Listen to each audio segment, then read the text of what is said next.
আজ গিয়েছিলাম সেই মহান সাহিত্যিক এবং কথাশিল্পী যাকে বলা হয় শরৎচন্দ্র চট্টোপাধ্যায়ের বাড়ি। তো তার বাড়ির সামনেই দাঁড়িয়ে আছি এবং অদ্ভুত সুন্দর একটা অনুভূতি।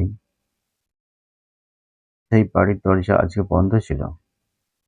তো হয়তো সেই সময় পৌঁছাতে পারেনি। তো সেই মহান শিল্পী জন্মেছিলেন ১৮৭৬ সালে ১৫ই সেপ্টেম্বর। আর এখানে তার জীবনে শেষ ১২ বছর তিনি এখানে কাটিয়েছিলেন। তো তিনি এখানেই সাহিত্য অনেক রচনা করেছিলেন। সামনে একটা পুকুর ঘাট দেখতে পাচ্ছি। এখানে তিনি মাছ চাষও করেছিলেন। অদ্ভুত সুন্দর সেই গ্রাম এবং প্রকৃতির মাঝে এবং পাশেই রূপনারায়ণ নদী, যেখানে তিনি এই জায়গাটা কিনে বাড়িটা করেছিলেন। অদ্ভুত সুন্দর। পরে একদিন অবশ্যই আরো সুন্দরভাবে ডিটেইলস এ আমি দেখাবো এগুলো। আ আর এই মূর্তিগুলো কেন আছে আমি জানি না।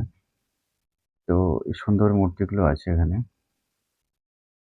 তো তার সুন্দর এই বাড়ির পরিবেশ আমাকে মুগ্ধ করে। বিভিন্ন গাছ লাগানো আছে এবং ভেতরের দৃশ্য আমি দেখাতে পারছি না।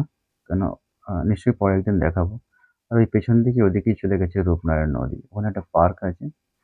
এটাও খুব সুন্দর। তো এটা আমি অবশ্যই একদিন পরে বাকিটা দেখাবো।